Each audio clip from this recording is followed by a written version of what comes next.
الله وبركاته. حياك الله أخي أبو عمر، لديك أن تحدثنا عن آخر تطورات لديكم في مدينة القنيطرة. نعم، بداية اسمح لي أن أترحم على شهداء الثورة السورية اليتيمة والشفاء العاجل للجرحى والحرية للمعتقلين.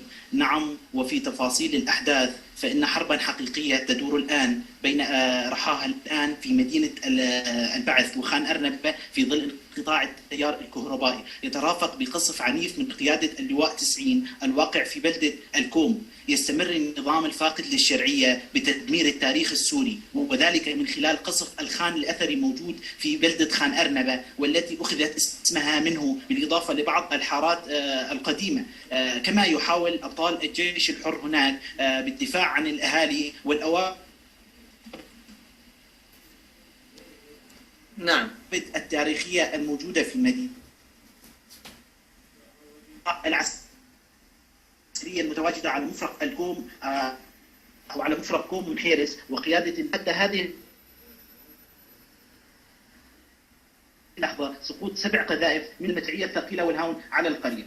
أيضا يتم قصف محيط مقر الأمم المتحدة في بلدة جباث الخشب. وفي قرية مسحرة أيضا استهدفت عصابة النظام السيارات المدنية على الطريق العام للقرية من قبل الرشاشات المنصوبة على تل إشعار والقطع المجاورة لها. وفي بلدة جبا أيضا نشهد بشكل يومي إطلاق نار كثيف من تل إشعار تجاه البلدة وترويع الأهل. وتبع هذا الاشتباك والقصف العنيف انطلاق 4 عربات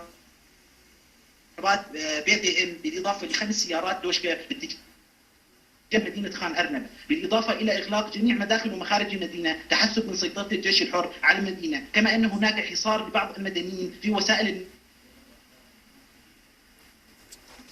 نعم في مدينة خان أرنبة بسبب إغلاق مداخل ومخارج. بالقرب من مفرق معص تمركزت 3 آليات BTR وسيارات من نوع مازدا نصب عليها رشاشات دوشكا.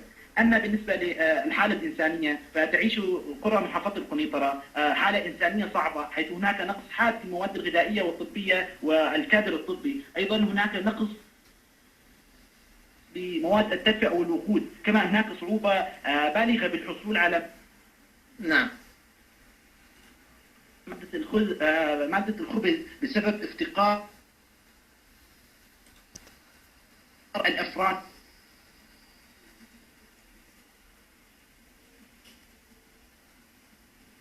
نعم نعم أخي أبو عمر، ما هي معنويات أبطال الجيش الحر لديكم في مدينة القنيطرة؟ نعم، أبطال الجيش الحر في